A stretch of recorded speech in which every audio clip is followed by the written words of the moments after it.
So it is stage. Since I'm already up here, I thought it would be efficient just to stay up here to invite Helen Wetherley Knight up on stage. We're going to have a fireside. Some of the amazing work that Helen is doing at the Calgary Drop-In Center. We had an opportunity, full disclosure, to have a similar chat back in April at IDC Directions, and it was such a hit that we thought it would be a great opportunity to kind of extend that discussion here today in Quebec City. We have this time, Helen, we have a fireplace. Yes, I'm excited. It's not lit. I heard that they might be doing some trial runs for Santa. I see the Christmas trees are here, so we don't want to light a fire here, but we really appreciate your time, and thanks for joining me on stage, and we can get into it. I'm excited to be here. Thank you.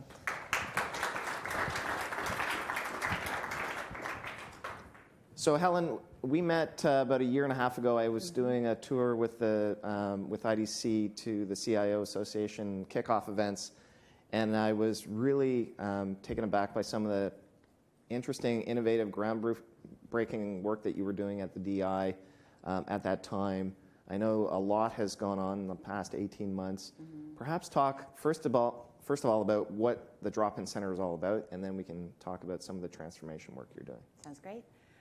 So I'm the Director of IT at the Calgary Drop-In Center. It's the largest homeless shelter in North America.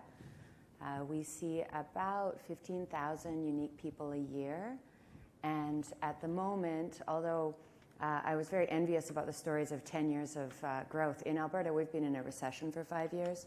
And right now we're seeing about 185 new homeless people who've never experienced homelessness before coming through our doors. It's an important service to the city. So before we get into some of the current day technology and work that you're doing, perhaps let's rewind a little bit and talk about your journey into your role in the technology industry at large, because as you know, when we kicked off, we thought we would make this a lot more about people-centric, not just about the tech. And I think your story is interesting and compelling for the folks in the room, but also young women in general that want to get into the technology industry, or technology roles, not necessarily the industry. It could be in any enterprise or business. I'm going to start way back in 1968, honestly, mainframe style. Sydney University invested in an IBM supercomputer, the 360. They spent $500,000. It was really progressive. They dedicated an entire room to it. They had a computer science. It was just called engineering as an educational offering. And there was a really brave thesis student who wanted to prove the power of technology to university students. And what better way than facilitating dating?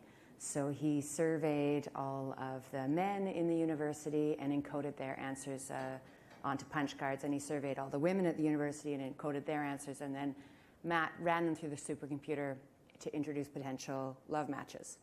And my father volunteered for that experiment, and my mother volunteered. That's how they met, fell in love, married, had me. So I think I'm like one of the early products of artificial intelligence.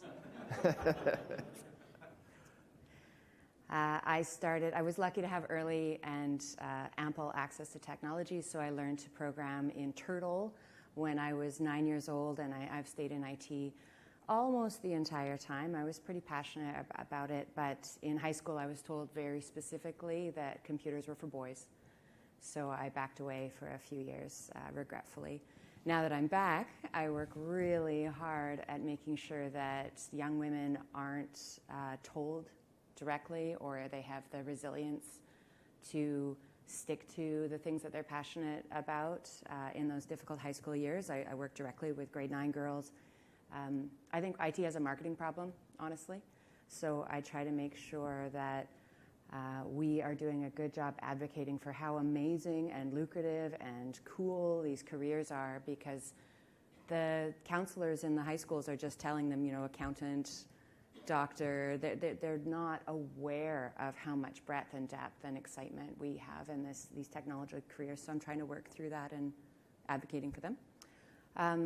I worked at Suncor Energy for 12 years. I was an independent consultant, and then a volunteer at the Calgary Drop-In Center. I'd walk over once a month and serve a meal for a few years before they were looking for another director of IT.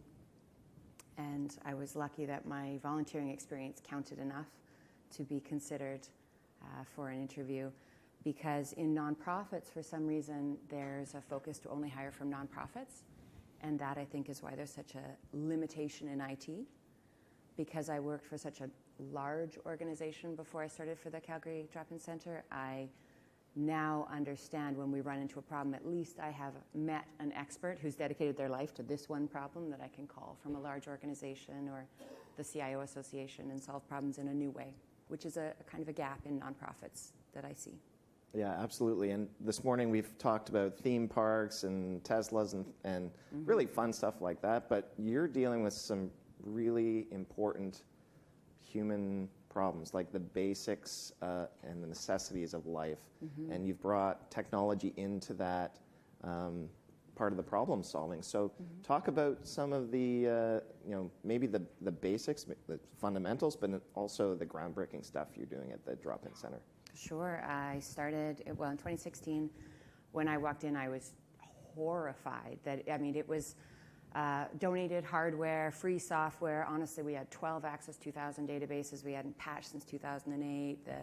There was an XP running the fingerprint biometric system. We had Windows 98 for the fire system. It was just terrifying. I phoned the technical school on my second day and said, I need every student that you have, because I didn't have the budget. Brought in 8 practicum students who worked with me for free, investigating, all of the gaps with the technology, of which were really significant, to begin to ace the basics. I remember on my first day, the CFO came down the hall and said, Helen, the garage door is broken. And then he stood there looking at me like I was going to get up and go and fix the garage door. So I realized I was in some trouble to rebuild what their understanding of technology was. It wasn't just the things that had, electricity running through them. There was more opportunity. So I was able to sell my vision of, first we're going to begin to ace the basics and secure these 30,000 critical records of really vulnerable people. And then we're going to paint a picture of innovation for the future. And I've actually been able to deliver it in the 3.5 years I've been there now. I brought in donor and volunteer relationship management tools. So if you want to volunteer at the DI, you go into a website now instead of trying to fight through and phone somebody who's entering it, the data again into Access 2000. I've returned 20 hours per person per week in that department times 7, because people are able to onboard themselves into volunteering roles and understand, watch some videos and sign up for a shift that they want. That freed up time is able to focus on relationship management now, which we estimate will make $3 million a year. It was only a $200,000 project, but $3 million a year in returns, because we're able to do targeted relationship management instead of frenetic, who's going to serve lunch today, which is what I wish I'd known when I was serving lunch what sort of chaos was happening upstairs. No, that's pretty cool. I mean, a lot of us bemoan the fact that our budgets are tight or we don't have the funding. I mean, you really felt it and lived it. And also back to Phil's point yesterday, which is define the job that you have. And it wasn't garage door fixing. No. It was focusing on what's going to fix it. what's going to serve your important clients. Tell us about some of the learnings. I think there was a cool one that you mentioned about kiosks that really surprised a bunch of folks, and then some of the other more high-end stuff. Sure, the kiosks has been just spectacular. So now, I put in the volunteer tool. I introduced Microsoft Dynamics in terms of, I was an over-engineer, but I needed to introduce this technology for IT maintenance, facilities tickets, vehicle bookings, so that I could then introduce it for client relationship management, because it's a bit complex for social workers to engage, so I wanted to have them need to use it at their quiet times before we brought it in. But the clients themselves, I've created a way for them to engage directly with touch kiosks. Even the cost-benefit analysis, I wanted those cool McDonald's kiosks, but I calculated that they're $5,000 a piece, whereas I get all of these amazing donated monitors from the city. So I had the clients build wooden frames so that I can replace a touchscreen monitor at the cost of $0 if it should get damaged, instead of pouring all my money, $5,000, into one tool that is it significant risk? Because there's violence in the facility pretty frequently, unfortunately. But the touchscreen kiosk, it just asks basic questions. You can watch a video about your data security and sit quietly and understand how your data as a client goes through the journey of safety and why we require this data. We built that with some companies in Edmonton trying to, it's intimidating when you're at the most vulnerable point in your life, having somebody type into a system all of your personal details. So really explaining what that data was used on aggregate for advocacy work. But then we put a survey on as well that asks basic social worker questions. What are your barriers to housing? Is it that you don't have email address or illiteracy, so you can't engage with a landlord in this modern technical market? Is it that you've been a victim of crime and you're too frightened to go to a basement suite with someone you haven't met in the past? Standard social worker questions. But the most amazing thing is that on these touchscreen computers, there is a portion of people that are answering more authentically than they've ever told the social workers, because nerds end up homeless as well. And it's not the focus of the warmth of the social workers to people that want to speak to people has always been there. But now with these kiosks, people that don't want to be vulnerable to another human can actually tell cold, uncaring technology what their barriers are, and we're finding out a new level of information, which has been just shocking. I love that finding, because so many people say technology is cold and that barrier to interacting and sharing information, whereas something not intuitive to me came out of that, which is they were willing to share more because they had that sort of impartial screen there to enter the information. Yeah. That's some of the amazing things you find out about trial and error and trying new technologies. Do you want to talk a little bit about what you're doing around blockchain and this is the no tweet, no social media zone about biometrics, because that's a pretty touchy subject. So this portion, Nigel, is not to be tweeted. Please. Tell absolutely. us what's going on. Thanks. So people that are presenting for help in an emergency situation, they do not have identification. There's no government ID on them. They don't have shoes in many cases. They've been victims of crime, recently evicted from human trafficking situations or domestic violence. They appear and they need help today. But I need to uniquely identify who they are from someone who may have been in the facility and sparked violence in the past or behaved poorly. So we need to use biometrics as a unique identifier. We've been using fingerprint biometrics for the last 11 years, and there's problems with it. People experiencing homelessness it works at Disneyland, it works at the airport, but it doesn't work on cold fingers, dirty fingers, burned fingers. It's a source of disease transmission. There's a whole new element when I'm judging biometrics. So I worked with Microsoft Cognitive Services and their facial recognition technology, which is the most accurate and also the most racially sensitive, which is nice. It has an accuracy rate of 12 million. It was a 0.34 error rate. So normally when they talk in media, they're citing different facial recognition than Microsoft's cognitive services, and I've experienced it myself with some proof of concepts and demos that I've built. I've been able to prove out that facial recognition is a trauma-informed way to enter a shelter. It's not invasive. It doesn't trigger your mental health. You're not trying to get someone to touch a glowing green screen who's in the middle of a psychotic break or put an iris scanner up to them. It's not okay. But a facial recognition system doesn't touch them. There's a whole issue of consent in general, but that applies to every different shelter. Do they know they're there? Do they know why they're there? Are they intoxicated? Do they consent for their name to be entered into access? It's the same problem as do they consent for their name to be entered into facial recognition. So I'm trying to separate those two issues. But with facial recognition, every emergency shelter has security cameras. I also chair a group of 26 homeless serving agencies. Their problem was, okay, how do we share data? And they can't. The answer is they can't, because there is no unique identifying key between any of these data. We have 7 Justin Trudeaus at the Calgary Drop-In Centre I've never met. I've never seen Justin there.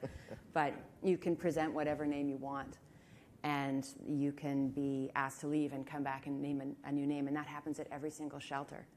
So if you're not using biometrics, the data behind homelessness is completely wrong. I was speaking to someone from acute care yesterday, and if you show up in emergency and you don't have ID, they give you a repeat code. There's no data about people that are struggling in these emergency situations. They're not even being managed holistically in terms of mental, physical health, addictions, the trimorbidity that bring them to that situation. I know I'm answering a blockchain question eventually. But there is no data key to zip up and federate all of this data. Right. So the navigation of the system is up to the person who's struggling in that position. We cannot effectively federate their data and understand their journey or the complexity of their situation or how long they've been struggling with homelessness, because they're a new person every single time they show up in a different facility, which means our treatment cannot reach them. So what I'm trying to do, because we all have security cameras, is use the facial recognition technology to assign this unique key that can be applied to any CRM in any of the facilities. Once we have that same unique key that can be repeated, we have a way to federate that data, and we have a way for the first time to look at the intelligence behind the system. How are they interacting with health and justice and shelters, and how long has this journey been? How acute are they, and how much help do they need? Are we giving them the right level of help? So obviously that needs to be very secure, and that's where the blockchain piece comes in. That's amazing, and it's enlightening too, because sometimes we think of it, it's not just a single point in time, and it's definitely not, as you describe it, and this was even more, it's not a single place. They're moving to different facilities, and I think that's maybe lost on the average person. I think if we have a bit of time, are you comfortable if we open the floor to questions? Is the microphone around? Anyone have any questions for Helen?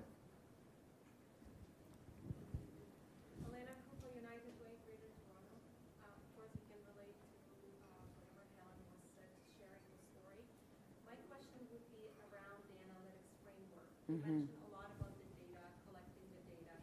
Have you had an opportunity to build that framework, and what would be the learnings that you would like to share to avoid? Absolutely. Yes, I have, which is wonderful. And it speaks to something that Joe was mentioning today of creating those long-term and deep relationships with universities.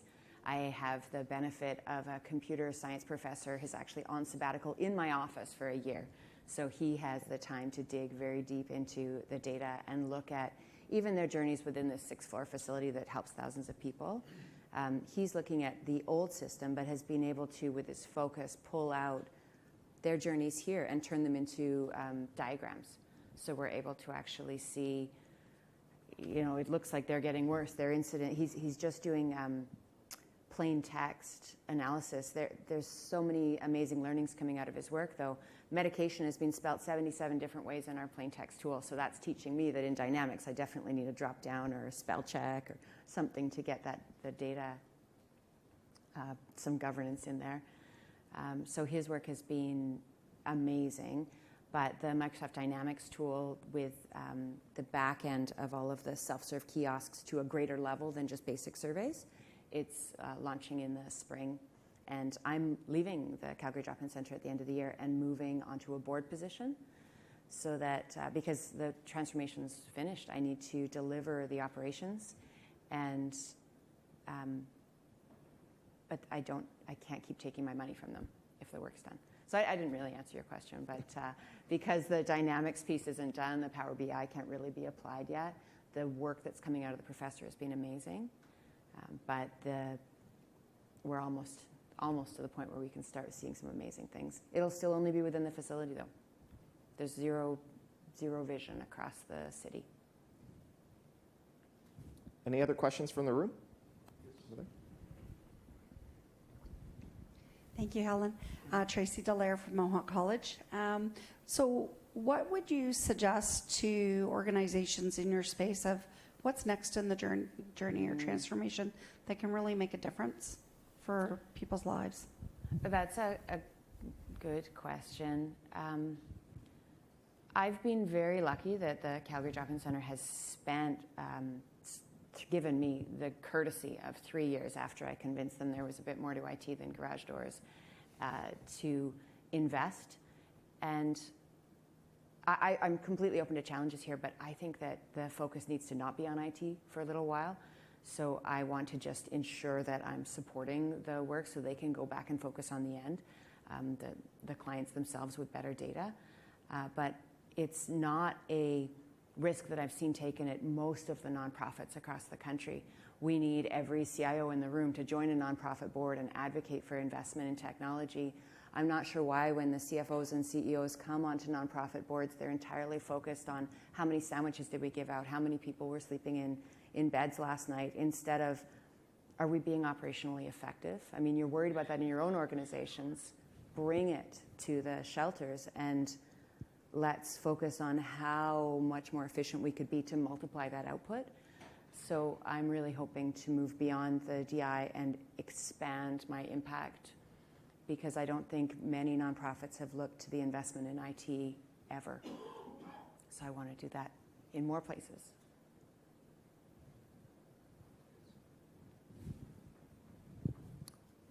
Lars has a question. Great. Yeah, I'm very interested in facial recognition. So we've talked about... No more tweeting. Yeah, that's right. No tweeting. So what would be your advice to the room if you are considering deploying that type of technology? What have you learned from reviewing all the ethics, legal frameworks? What should we keep in mind if we are interested in deploying that technology? That's a good question, and I've got some pretty significant learnings.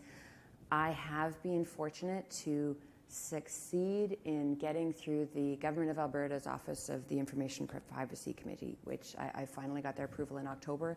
It took 2 years, and I had to hire someone who historically worked there to build out, what framework are we going to argue through, the framework of necessity. I was able to break through the bureaucratic processes and truly get that support. But I ran up against an emotional challenge within the social workers that I haven't been able to get through. So even though I've been able to get through, I identified all of the academic and intellectual barriers, I haven't been able to get through that emotional one yet. There's so much negative publicity about it. It's so easy to... It's the one technology that we consider evil instead of a technology that could be applied for good or evil. We just think of it as bad. It makes us uncomfortable, and then people's limbic systems shut down. They're not listening to me anymore. I engaged a university and had a whole MBA group divide into 6 teams and do change management approaches on how to change people's perception, give them skills and photos and show them how safe it is. But if you're against facial recognition because it makes you feel icky, you won't learn, you won't listen to anything else, and I haven't figured out how to get through that yet. And it makes us all feel kind of icky. It's a good question. Well, that's great. Helen, thank you very much for sharing your story, for being frank about questions like Lars asked, and also showing us a bit of. All of us need to be a little more humble about some of the challenges we're facing in our own jobs. So you guys are doing great work at the Thanks. DI. Also, congrats on 2 years running, I guess, nominated for CIO of the Year. Yeah. And I also want to thank you for contributing to a paper that one of our analysts wrote on the importance of taking bias out of women in IT. And by the way, that paper won a Research Quality Award. That's wonderful. Yeah, Congrats to Meng. That's great. Yeah. So thank you very much. And I think we're heading to break, right, Phil? And Awesome. give a round of applause. Thank you.